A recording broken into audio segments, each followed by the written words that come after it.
श्रीशैलेशदयापात्रं धीभक्त्यादिगुणार्णवं यतीन्द्रप्रवणं वन्दे रम्यजामातरं मुनिं लक्ष्मीनाथसमारम्भां नाथयामनमध्यमाम् अस्मदाचार्यपर्यन्तां वन्दे गुरुपरम्परां। वानाचलमुनेस्तुल्यः को ह्यन्यो जगतीतले यस्यापत्यमहो नित्यं पद्मासद्मनिमोदते यो नित्यमच्युतपदाम्बुजयुग्मरुक्म व्यामोहतस्तदितराणि तृणाय मेने। अस्मद्गुरोर्भगवतोऽस्य दयैकसिन्धोः रामानुजस्य चरणौ शरणं प्रपद्ये। श्रीपति श्री भगवान के गुणानुभव हेतु हमने श्री रामायण को आधार बनाया है। भगवान के गुणों का अनुभव हमें वेद भी कराते हैं, सारे पुराण भी कराते हैं, बाकी ग्रंथ भी कराते हैं और इतिहासों में महाभारत और श्री रामायण भी कराते हैं। लेकिन श्री रामायण में जिस प्रकार श्री रामचंद्र प्रभु को लेकर गुणों का विस्तार, गुणों का ख्यापन किया गया है, भगवान के स्वरूप, भगवान के साथ हमारे संबंध, भगवान में रक्षणोपयोगी शक्ति, रक्षणोपयोगी गुण, सब इतने सुंदर ढंग से, इतने सुंदर क्रम से हम लोगों के हृदय में समा जाए, हम लोगों को भाए वो सारी चीज़। इस प्रकार से जो भगवान ने अपने चरित्र दिखाया है और उस चरित्र को जैसे श्री वाल्मीकि भगवान ने वर्णित किया है, वह अद्भुत है, अनुपम है। इसी प्रकार श्री कृष्णचंद्र के चरित्रों का भी गुम्फन हुआ है।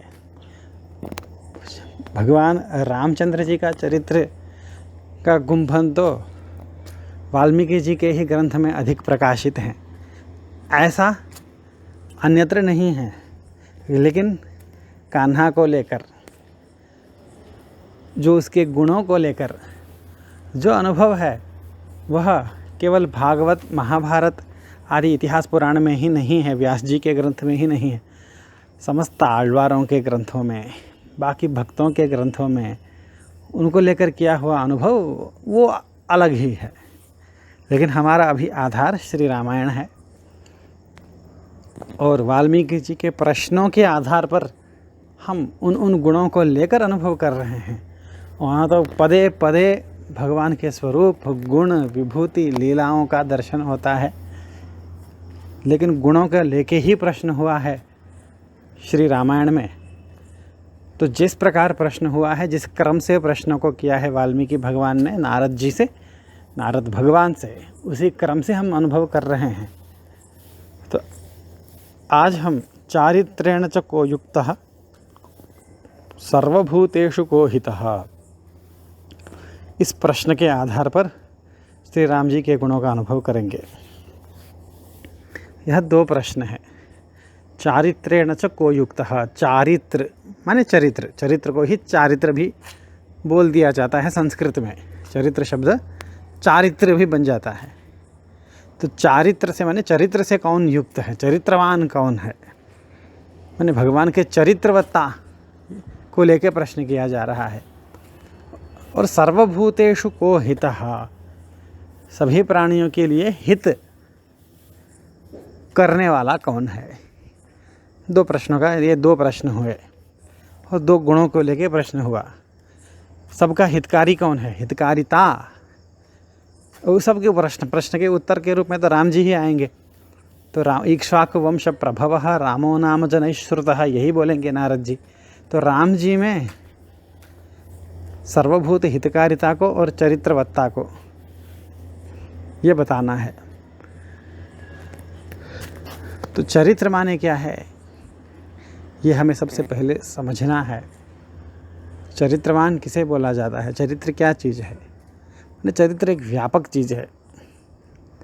यही चीज़ चरित्र है, हम उसको फिंगर से पॉइंट आउट नहीं कर सकते हैं, इसको चरित्र बोलते हैं। जैसे पकाना होता है। पकाना माने ये नहीं बोला जा सकता। रसोई में जाकर चूल्हे जलाने से लेकर, चूल्हे के ऊपर पात्र रखने से लेकर, आटा गूंथने से लेकर, उसको बेलना, उसको सेकना, सब्जी बनाना, बहुत सारी क्रियाओं को मिला करके पकाना बोला जाता है। इसी चीज़ का नाम पकाना है, फिंगर से पॉइंट आउट नहीं कर सकते हैं। उसी प्रकार चरित्र भी यही है, नहीं बोला जाता। इसमें बहुत व्यक्तित्व का बहुत सारा एक एस्पेक्ट आ जाता है। हम 2-3 चीज़ों को लेके यहाँ पर विवरण करेंगे। सबसे पहले विनय, विनम्रता। यह एक चरित्र में सबसे प्रधान चरित्र को विनम्रता से आंका जाता है। मातृपितृ भक्ति है ही, और भाइयों के साथ का व्यवहार ये भी चरित्र में आता है।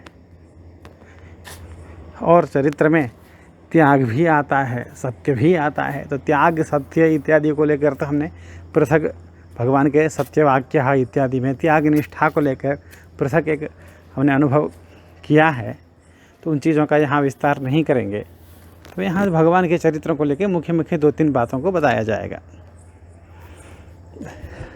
तो सबसे पहले विनम्रता से शुरू करेंगे, फिर मातृभक्ति को लेकर एक बात कहेंगे, फिर भगवान के एक पत्नी व्रत हैं भगवान, इस चीज़ को लेकर एक बात करेंगे, और मुख्य जो शुचिता है, पवित्रता है चरित्र में, उसमें आज जो बहुत कमी हो रही है वह जो है वह शास्त्रों के ऊपर विश्वास, हमारे प्राचीन परंपराओं में विश्वास जो होना चाहिए, ये भी चरित्र का एक अंग है। अपनी परंपराओं में अपने पिताजी ने, दादा ने जिन शास्त्रों को मानकर हमें गढ़ा है, हम में संस्कारों को गढ़ने की चेष्टा की है, उन शास्त्रों को, उन परंपराओं को मानना, उनमें विश्वास रखना, ये भी चरित्र का एक अंग है। अगर ये नहीं है तो भले ही साम समाज में, भौतिक समाज में, आधुनिक समाज में चरित्रवान बोल दिया जाए, लेकिन शिष्ट समाज में, राम जी के समाज में, राम जी के जो जन हैं उनके समाज में उन्हें चरित्रवान नहीं बोला जाएगा। बाकी कितनी भी शुचिता हो, अगर शास्त्र मर्यादा में निष्ठा नहीं है, शास्त्र मर्यादा हमसे पूरी हो पाती हो नहीं पाती हो अलग चीज़ है, शास्त्रों को हम पूरा शास्त्रों के कहे के अनुसार हम अनुष्ठान कर पाते हो नहीं कर पाते हो अलग चीज़ है, लेकिन जो शास्त्र निष्ठ है, जिसकी शास्त्र में निष्ठा है, उसको देख के हृदय प्रफुल्लित हो जाए, कम से कम ये तो है, तो उसको और हम सपोर्ट कर सकें, सपोर्ट करें या नहीं करें, लेकिन उसकी जो निंदा करता है तो उसको हम रोक सकें, ये भी न करें, उसकी निंदा न करें। जो शास्त्र निष्ठ हैं, जो शास्त्रों में निष्ठा रखते हैं, परंपराओं में निष्ठा रखते हैं, अभी भी अपने बाहरी वेशभूषा से लेकर अपने आंतरिक विश्वास तक में, जिसमें रग रग में प्राचीन परंपराएं बहती हैं, उनको देखते ही नमस्कार करने का मन होए, यही पर्याप्त है। बाकी हम भी वैसे ही हो जाएं, ये हम अपने आप से खुद से ये उम्मीद लगाना बहुत बड़ी उम्मीद हो जाती है आज के ज़माने में। तो ये भगवान में ये शास्त्र निष्ठा, एक आस्तिकता जिसको बोला जाए, और ईश्वर भक्ति, भगवत भक्ति, ये भी चरित्र में आ जाता है। तो बहुत सारी बातों को गिना दिया। विनम्रता, भगवान में विनम्रता किस प्रकार से भगवान ने दिखाया है ये देखना है। दशरथ महाराज ये संकल्प कर लेते हैं कि राम को युवराज्य देना है। अपने सभासदों से पूछते हैं, सभासदों के द्वारा बहुत एक मत से यूनानिमसली वो सब मान लेते हैं, सपोर्ट करते हैं महाराज दशरथ के उस निर्णय का कि राम को अगला युवराज घोषित करना है। और कब? कल ही ये। और तुरंत महाराज दशरथ अपने एकांत सभा में आकर के राम जी को बुलवाते हैं राम जी आ जाते हैं महाराज दशरथ के पास। आते ही दूर से प्रणाम करते हैं, प्रणाम करके वहाँ पर निर्णय अपना सुनाते हैं, राम जी को भेज देते हैं। फिर दोबारा राम जी को बुलाते हैं महाराज दशरथ, बुला करके कहते हैं, फिर वहाँ पर दोबारा राम जी आते हैं, दोबारा प्रणाम करते हैं। तो देखते भूयो विनयमास्थाय भवत्वं विजितेन्द्रियः, ऐसा कहते हैं महाराज दशरथ। इतनी विनम्रता है तुम में। अभी मैंने कुछ देर पहले कहा था कि अब युवराज तुम हो, कल से तुम युवराज होगे, लेकिन जिस प्रकार इतने दिनों से तुम मुझे प्रणाम करते आए हो, आज इसी दिन 1 घंटे के भीतर दोबारा बुला रहा हूँ। फिर जिस प्रकार तुमने पहली बार नमस्कार किया था, युवराज होने के समाचार सुनने के बाद भी उसी विनम्रता से, उतने ही भव्यता से जो ये नमस्कार कर रहे हो, नीचे गिर के प्रणाम कर रहे हो, यही विनय होना चाहिए और विनम्र बनो। ऐसा महाराज दशरथ आशीर्वाद देते हैं राम जी को। तो ये विनय है राम जी का। अपने पिता के पास भी, पिता के निकट दिखाते हैं यही विनय। विश्वामित्र जी के पास, हम दोनों आपके किंकर हैं, आज्ञापय यथेष्टम, हे मुनिवर आप हमें जैसे चाहें वैसे आज्ञा दे सकते हैं, आप मन में बिल्कुल संकोच न कीजिए। ये विनम्रता भगवान विश्वामित्र जी के पास भी दिखाते हैं। यही विनम्रता भगवान अनसूया जी के पास भी दिखाते हैं। यही विनय को भगवान भरद्वाज जी के पास भी दिखाते हैं। ऋषियों में जो विनय प्रकट करने का भगवान का स्वभाव है, वो अद्भुत है, वो अद्भुत ही है। भगवान भरत जी से मिलने के लिए तड़प रहे हैं। युधिष्ठिर, वहाँ लंका में रावण विजय हो गया, विभीषण जी को लंका के राज्य में लक्ष्मण जी के द्वारा अभिषिक्त करा दिया गया। विभीषण कहते हैं आप लंका में पधारिए, लंका के वैभव आपके चरणों में न्योछावर है, आपकी है यह लंका। विभीषण जी बोलते हैं, भगवान कहते हैं मुझे कुछ देखना नहीं है, मुझे लंका प्रवेश नहीं करनी है अभी। मैं एकदम, मुझे भरत के बिना मेरा मन नहीं लग रहा है यहाँ। उस भरत को देखे बिना मुझे चैन नहीं मिलेगा, मुझे तुरंत उसके बिना मुझे कुछ भी देखना नहीं है। भरत के बिना न मुझे स्नान चाहिए, न स्नानम, न आभरणम, न वासः, न मुझे वस्त्र चाहिए। कुछ मेरे लिए कुछ बहुमत नहीं है, मेरे लिए कुछ सम्मत नहीं है, कोई अच्छा नहीं लग रहा, मुझे जल्दी भरत से मिलना है, ये कहते हैं। और विभीषण जी के द्वारा लाए गए पुष्पक विमान में आरूढ़ होकर अब अपने समस्त परिकरों के साथ प्रस्थित होते हैं। तो सीता जी के निवेदन के अनुसार किष्किंधा में आकर, किष्किंधा में जितने भी तारा इत्यादि जो सुग्रीव की पत्नियां हैं, अंगद की पत्नी हैं, वो जितने भी वानरी हैं, उन सब को लेकर के फिर प्रस्थान करते हैं। और भगवान कहते हैं एक बार भरद्वाज महर्षि से मिले बिना उनकी अनुमति लिए बिना जाना उचित नहीं है, क्योंकि वन आते समय वही महर्षि थे जिन्होंने हमें चित्रकूट में रहने के लिए कहा था, उन्होंने बहुत कृपा की थी। तो उन महर्षि को प्रणाम करके हम यहाँ से निकलते हैं। भगवान ऐसा संकल्प करके वहाँ उतरते हैं। यहाँ उतरते ही भरद्वाज महर्षि प्रसन्न होकर भगवान से मिले हैं, तो वो कैसे जाने देते, वो कहते हैं आज एक दिन आप यहीं रुक जाइए, तो कल चले जाना अयोध्या, ऐसा कहते हैं भरद्वाज जी। तो भगवान ना नहीं कहते हैं। अपने परम भक्त विभीषण को, जिनको भगवान ने सब कुछ, मैं अपनी भगवत्ता को छोड़ सकता हूँ लेकिन अपने शरण में आए इस विभीषण को नहीं छोड़ सकता, ऐसा कह के गले लगाया है। उस विभीषण के बात को नहीं मान करके भरत जी के लिए उड़ के आए हैं भगवान। और यहाँ जटाधारी ऋषि ने कह दिया कि आपको यहाँ रुकना है, और वो लंका थी, परम वैभव संपन्न लंका। और यहाँ क्या है, यहाँ कुछ नहीं है, जंगल के बीच में आश्रम है, पर्णकुटी है। उस कुटीर में रहने के लिए कह रहे हैं आप यहीं रह जाइए। भगवान प्रसन्नता पूर्वक अंगीकार कर लेते हैं। यहाँ क्या है, भगवान क्या दिखा रहे हैं, भरत जी से प्रेम यहाँ कम हो गया, भरद्वाज जी से, विभीषण की अपेक्षा भरद्वाज जी से अधिक प्रेम हो, ऐसा भी नहीं। भरद्वाज जी से अधिक प्रेम हो भरत जी की अपेक्षा, ये भी नहीं।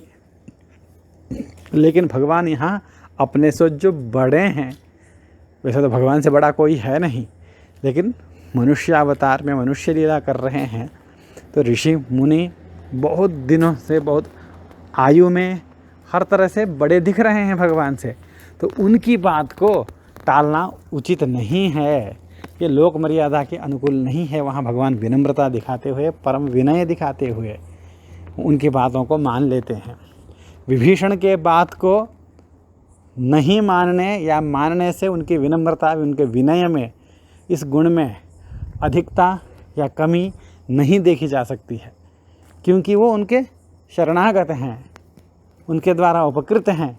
अधिक मान ले मित्र हैं, क्योंकि भगवान ने कहा मित्र भावेन संप्राप्तम, मित्रता के साथ, मित्र बनने की भावना के साथ जो आया हुआ है, ये कहा है भगवान ने स्वयं ने।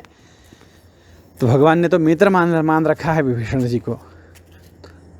तो मित्र के साथ विनय प्रदर्शन करना ये मित्रता के संबंध के लिए भी उचित नहीं है, लेकिन जो बड़ा है उसके सामने विनय दिखाना ही है।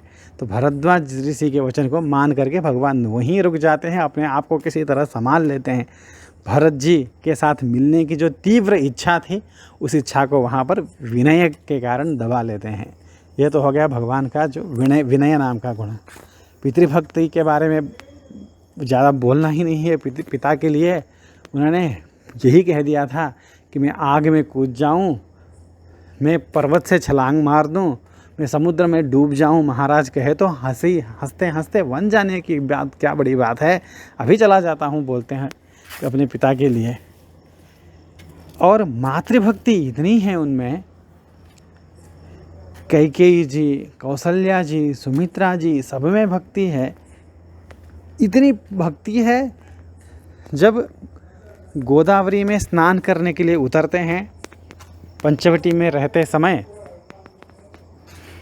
तो भगवान कहते हैं, भगवान से लक्ष्मण जी कहते हैं, भैया यहाँ तो हम दक्षिण दिशा में आ गए हैं, पंचवटी में आ गए हैं, विंध्य पर्वत के उस ओर आ चुके हैं, इसलिए यहाँ हमें इस ठंड के मौसम में भी जो हमें ठंड इतनी लग रही है यहाँ, लेकिन सरयू जो एकदम हिमालय से, मानसरोवर से बह के आई है सरयू, उसका जल कितना शीतल होगा, वहाँ कितनी ठंड हवाएं चल रही होगी, शीत लहर चलती है वहाँ। तो भरत जी इस समय समस्त राज उपचारों को छोड़ करके, सुरक्षा के घेरे को सब त्याग करके, ऋषियों के भांति, एक वन्य मनुष्य के भांति सरयू की तीर में आके वो भी स्नान कर रहे होंगे ना भैया।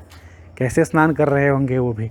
तो भरत जी का स्मरण करते हैं लक्ष्मण जी, और बोलते बोलते ये बोल डालते हैं कि उस भरत की वो कैकेयी जैसी माता कैसे संभव है भैया। ऐसा भरत पुत्र और ऐसी माता जब बोलने लगते हैं तो भगवान तुरंत रोक देते हैं, ना, कभी भी मध्यमा माता ना, हमारी जो बीच की माँ है गर्हितव्या कदाचना, उनकी निंदा कभी भी नहीं करनी है तुमको। लक्ष्मण, तुम्हें अगर कुछ बोलना ही बोलो मत, अगर बोलना ही है तो तामेव इक्ष्वाकुनाथस्य भरतस्य कथाम कुरु। तुम्हें बोलना ही, बोलने का ही मन है तो कितना सुंदर भरत के बारे में बोल रहे थे, भरत के ही बारे में बोलो, लेकिन मेरी मझली माँ के बारे में कुछ एक शब्द मत बोलना तुम, ये कहते हैं भगवान। तो ये मातृभक्ति है, असाधारण मातृभक्ति है। इतना अपकार कैकेयी जी के द्वारा किया गया है, पिता के प्राणों को उनके निर्णय के कारण, उनके हठ के कारण पिता के प्राण चला गया, लेकिन भगवान की भक्ति अपने माता के ऊपर, वो सब ये नहीं देख रहे हैं। इसमें अनेक कारण बोला जा सकता है, उनके चरित्र को लेकर ये करना है, ये प्लानिंग है, राक्षसों का हनन करना है, अवतार का प्रयोजन ये है, इसलिए कैकेयी जी ने ये कह दिया, वो सब अलग चीज़ है। वो भगवान के पूर्व निश्चित जो योजना है उसके अनुसार समाधान करना अलग चीज़ है, लेकिन जो मनुष्य रूप में लीला कर रहे हैं उसमें तो कोई पूर्व निश्चित नहीं होता। मनुष्य के जीवन में तो कोई पूर्व निश्चय नहीं है।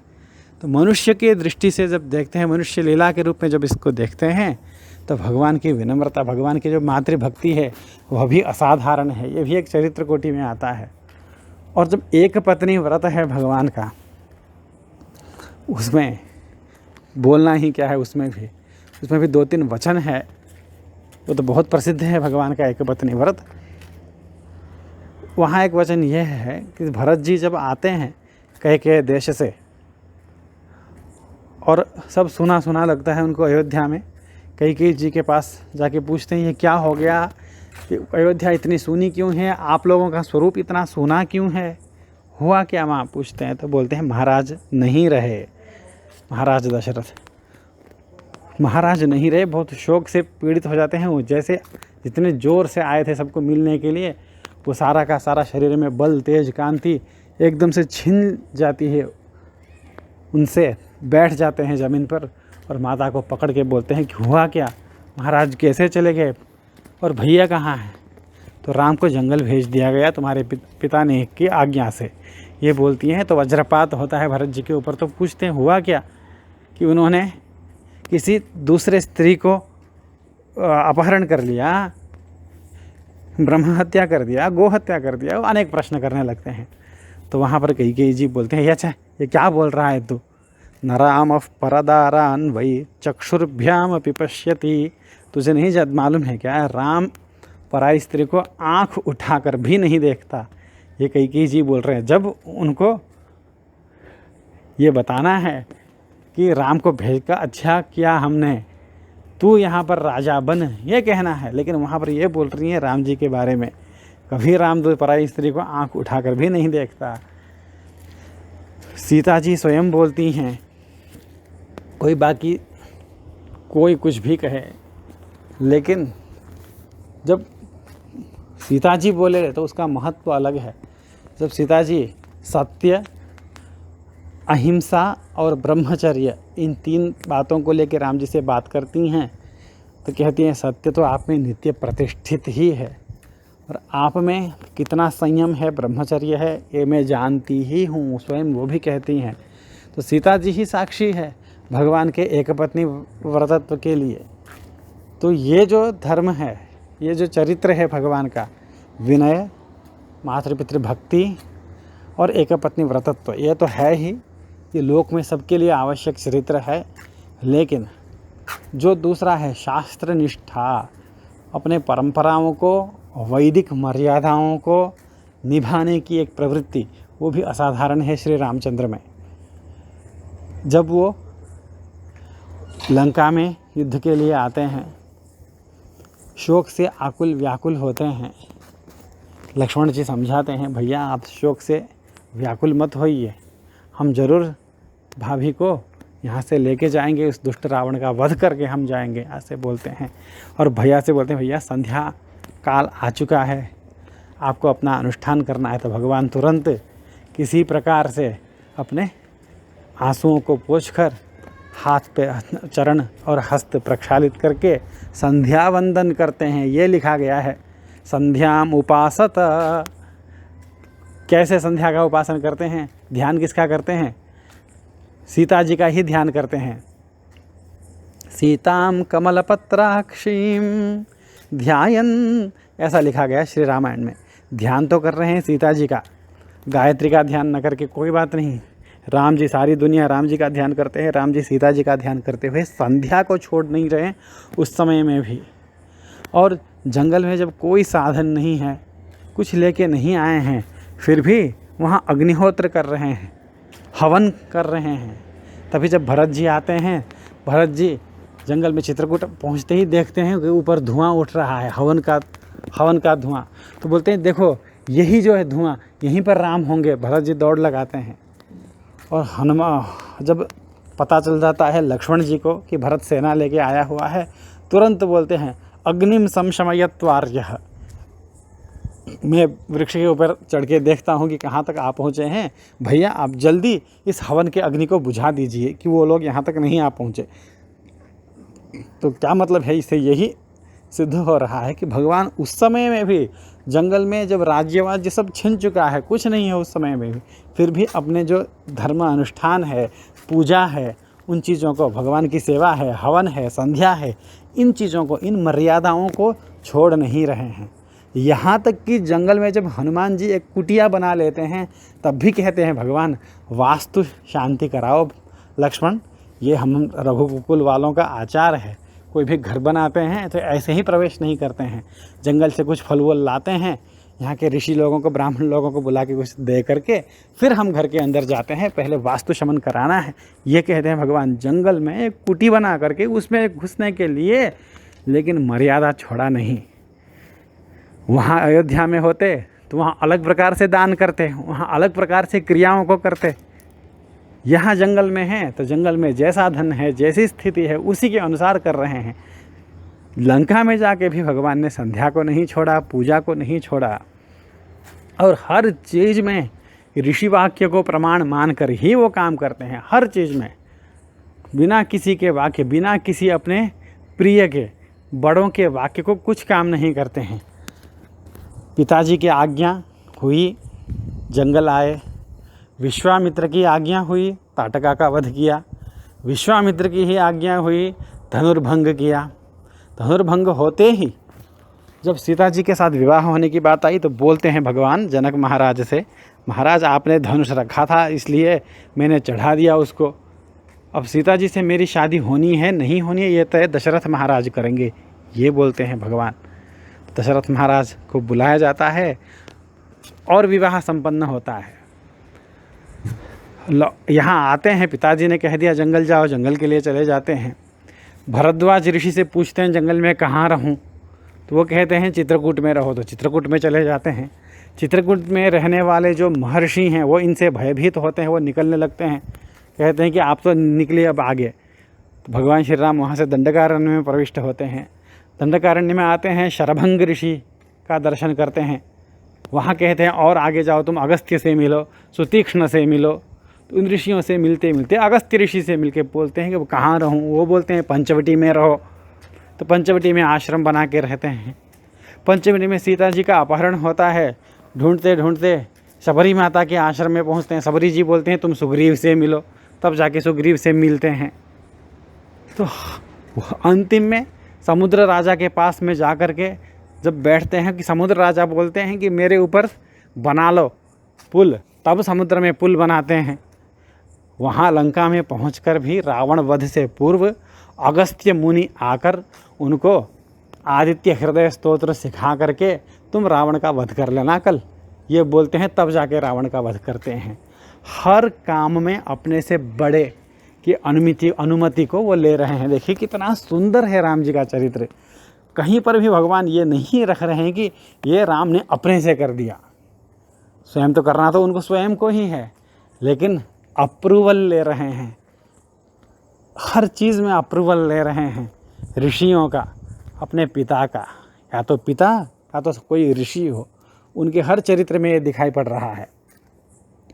और भगवत भक्ति, वो नारायण की भक्ति करते हैं। सहपत्न्या विशालाक्ष्या नारायणमुपागमत, अपनी पत्नी से जानकी जी के साथ नारायण श्री रंगनाथ भगवान के सेवा में जाते हैं। वहाँ जाकर के रंगनाथ के मंदिर में ही अपने राज्याभिषेक कल होना है, आज शाम को उपवास के लिए बैठते हैं, तो मंदिर में ही वहीं पर सोते हैं भगवान, वहीं पर मंदिर के बाहर ही ज़मीन पर ही। तो हाँ, भगवान की सेवा हो, अग्नि हवन करना हो, संध्या करनी हो, अपने परंपराओं को निभाना हो, गुरु भक्ति दिखानी हो, अपने से बड़ों को ही सम्मान देकर उनकी आज्ञा के अनुसार ये कर रहा हूँ, ये करना हो, हर चीज़ में जो एक चरित्र भगवान का दिखाया गया है वो अति अद्भुत है। ये एक तो हो गया कौन वस्मिन् गुण, ये तो हो गया भगवान के चरित्र को, चारित्रेण च को युक्तः। अब सर्वभूतेषु को हितः, इस गुण का भी अनुभव आज ही कराने का संकल्प है, क्योंकि हम चाह रहे हैं कि रामानुज स्वामी जी के श्री जयंती के दिन, उनके अवतार दिवस के दिन, तिरुनक्षत्र के दिन स्वामी जी का, आचार्य जी के ही चरित्र का अनुभव करके इस सीरीज़ को, इस अनुभव को हम विराम दें। इसलिए सर्वभूतेषु को हितः, इस प्रश्न का भी थोड़ा संक्षेप में इस प्रश्न के अनुसार भगवान के गुण का अनुभव करते हैं। समस्त भूतों के लिए हितकारी कौन है? तो राम जी हैं। तो राम जी में सर्वभूत हितकारिता, सर्वहितकारिता है। तो हितकारी माने क्या, हित माने क्या होता है ये समझना है। संसार में दो प्रकार के व्यवहार, मधुर व्यवहार दो प्रकार के होते हैं, अच्छे व्यवहार। एक तो प्रिय, एक तो हित। प्रिय उसको कहते हैं जब जिस समय होता है उसी समय हमें अच्छा लगे, उसको प्रिय बोलते हैं। हित किसको बोलते हैं? हमें प्रिय तो लग नहीं रहा है जब हो रहा है, लेकिन उसका परिणाम भलाई देने वाला हो, उसका परिणाम अच्छाई को देने वाला हो, इसको बोलते हैं हित। जैसे अभी जलेबी खाएं खूब, हर दिन जलेबी खाने लगे, खाते समय तो बहुत प्रिय है, लेकिन उसके द्वारा जो दुष्परिणाम होने हैं वो होने ही, वो अलग चीज़ है। हित उसको नहीं बोला जाता। हित कौन होता है? जैसे हम नीम की गोली खाएं, नीम के पत्तों को चबाएं, एरंड के तेल को पी लें, तो पीते समय वो, खाते समय अच्छा नहीं लगता है वो, लेकिन वो परिणाम में बहुत हितकारी होता है। तो ये प्रिय में और हित में अंतर है, ये समझ लेना चाहिए जो हमारे लिए अच्छा है। तो प्राय ये बोला जाता है कि माता प्रियकारिणी होती है। बच्चा रोने लगता है तो चल रहे, चल अब मान जा, आज तो ले, आज खा ले, आज कर ले, आज तेरे मन का कर ले, तू छोड़ देती है। प्रायः सभी माताएं नहीं करती हैं, प्रायः माताएं करती हैं। पिता हितकारी होता है, वह मानता नहीं है तेरे मन के अनुसार नहीं, जो करना है वो कर, अपने लक्ष्य के अनुसार कर, हमारी जो मर्यादाएं हैं उसके अनुसार चल तू। पिता ये सिखाता है। तो पिता हित को देखता है, आगे क्या होने वाला है, उसके प्रिय को नहीं देखता है, अभी इसको अच्छा लग रहा है नहीं लग रहा है ये नहीं देखता है। पर माता यही देखती है कि बेचारा अभी तो इसको प्रिय लगे। ये प्रायण बोला गया है, हर जगह ऐसा नहीं होता, इसलिए हित और प्रिय में ये अंतर है। इससे ये क्या सिद्ध हुआ कि भगवान हमारे प्रियकारी तो है ही, लेकिन हितकारी भी है। इसका मतलब ये हुआ कि हमें अनुभव करते समय अच्छा न लगे, लेकिन बाद में भला होने वाला हो, ऐसा भी काम भगवान करते हैं। माने भगवान हमको दंड देते हैं, हमें धमकाते हैं, क्यों? क्यों बाद में भला हो। भगवान श्री रामचंद्र जी के चरित्र में ये कहाँ देखा जाता है? देखा जाता है क्या कहीं? तो बिल्कुल देखा जाता है सुग्रीव जी के साथ। सुग्रीव जी के साथ मित्रता होती है, वालिवध होता है। भगवान कहते हैं सुग्रीव जी से, देखिए अब बारिश का मौसम है, इस समय सीता जी के जानकी का अन्वेषण करना वानरों के लिए भी उचित नहीं होगा, बारिश में कहाँ भटकेंगे, इसलिए ये बारिश का ऋतु, वर्षा ऋतु चले जाने दीजिए। उसके बाद ये 4 महीने के बाद फिर जो करना है आप कर लीजिए, फिर व्यवस्था आपको जानकी के ढूंढने के लिए आपको व्यवस्था करनी है, फिर मुझसे मिल लेना। ऐसा कह करके प्रस्रवणगिरी में आश्रय लेते हैं भगवान। इधर किष्किंधा में सुग्रीव आनंद करके बैठे हुए हैं। 4 महीना बीत जाता है, लेकिन सुग्रीव जी राज्य नशा में चूर हो करके, नशे में चूर हैं, मतलब राज्य नशा में, हर प्रकार की बाह्य नशा, आंतर नशा, हर नशे से चूर बैठे हुए हैं। भगवान को पता चल जाता है, रामचंद्र जी को, यहाँ ऋषि प्रस्रवण में। तब लक्ष्मण जी को भेजते हुए वो बोलते हैं, वाली को ऐसे डराओ, उससे कह देना, सुग्रीव को ये कह देना कि जिस रास्ते से वाली को मैंने भेजा है वो रास्ता अभी तक खुला हुआ है, ये बोल दो। हमारा धनुष अभी टूटा नहीं है, हमारे तरकस में बाण अभी भी हैं, ये बोल दो सुग्रीव को। माने बहुत इतना तीखा बोलते हैं, ऐसा भगवान तीखा कहीं बोले नहीं, इतना तीखा बोलते हैं। लक्ष्मण जी कहते हैं, लक्ष्मण जी बोलते हैं मैं क्या उनको पटक के ले आऊँ क्या? ये बोलते हैं लक्ष्मण जी से, बोलते हैं ना, कुछ मत करना, बस बोल के आना।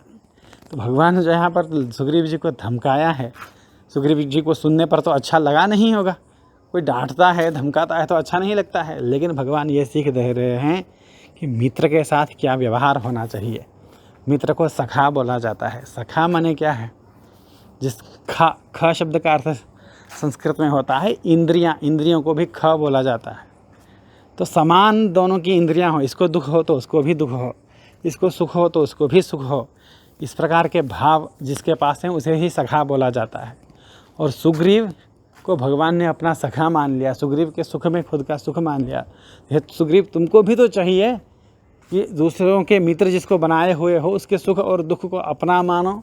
इस प्रकार मित्र धर्म को तुम त्यागोगे तो राम का मित्र इस प्रकार नशेड़ी था, यह अपख्याति न होगा। इसलिए सुग्रीव जी के चरित्र को उठाने के लिए सुग्रीव जी को धमका रहे हैं।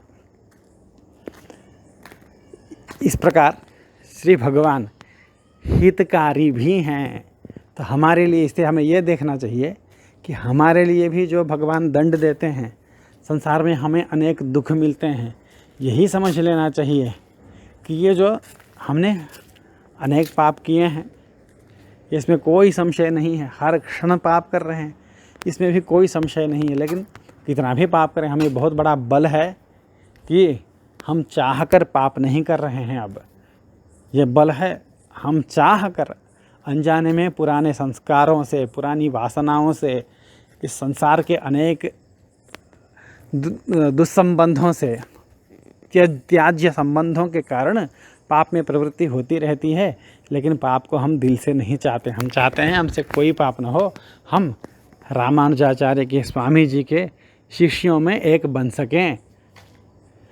हम अपने कर्तृत्वों से हमारे आचार्य का सिर भगवान के सामने झुकना न पड़े। बस ये एक संकल्प होने के कारण हमें विश्वास है कि भगवान हमें स्वीकार कर लेंगे। नहीं तो हमने बहुत सारा पाप किया ही है। उन पापों के अनुसार भगवान हमें धमकाते रहते हैं, डराते रहते हैं, हमें दंड देते रहते हैं। तो इसका मतलब ये नहीं है कि भगवान किसी को दुखी करना चाहते हैं। इसी प्रश्न को, इसी बात को लेकर के सर्वभूतेषु को हितः पूछा गया। सभी भूतों के लिए हितकारी कौन है? सामने डांटने पर भी, सामने पिटाई करने पर भी उसकी पिटाई हितकारी होती हो, उसकी डांट हितकारी होती हो, ऐसा कौन पुरुष है? और वो हित केवल एक जने के लिए नहीं है, अपने बंधुओं के लिए हितकारी नहीं, अपने परिवार वालों के लिए हितकारी नहीं बोला गया, अपने देशवासियों के लिए हितकारी कौन है नहीं पूछा गया। सर्वभूतेषु को हितः। ये इतने सारे प्रश्न जितने हैं, उसमें ये जो प्रश्न है सर्वभूतेषु हितकारी कौन है, सभी भूतों के लिए, सभी प्राणियों के लिए हितकारी कौन है, चाहे वो देवता हो, यक्ष हो, राक्षस हो, गंधर्व हो, किन्नर हो, मनुष्य हो, पशु हो, पक्षी हो, पेड़ पौधे, लता, कुछ भी हो, सबके लिए हितकारी कौन है? तो ये तो परमात्मा ही हो सकता है। तो सीधा इस प्रश्न का उत्तर तो परमात्मा ही संभव है। इसलिए जो लोग बोलते हैं कि श्री रामायण में राम जी को एक सामान्य मनुष्य जो अत्यंत गुणों से युक्त है, उत्कृष्ट है, उसका चित्रण किया गया है, राम को भगवान के रूप में नहीं बताया गया है, जो बोलते हैं वो श्री वाल्मीकि जी के शब्दों को ढंग से पढ़ते नहीं हैं। सर्वभूतेषु को हितः, जो सारे भूतों को डांट कर भी, समस्त भूतों को पिटाई करके भी उनकी भलाई कर सकता हो, वो तो परमात्मा ही ना हो सकता है। सभी के जितने प्राणी हैं संसार में, सबको अपने कंट्रोल में रख सके, वो और कौन हो सकता है? तो ये जो भगवान के सर्वभूत हितकारिता यह गुण है, ये सुग्रीव जी के प्रसंग में स्पष्ट होता है। तो आज भगवान के इन दो गुणों का अनुभव करके विराम लेते हैं। बाकी भगवान के गुणों का अनुभव कल करेंगे।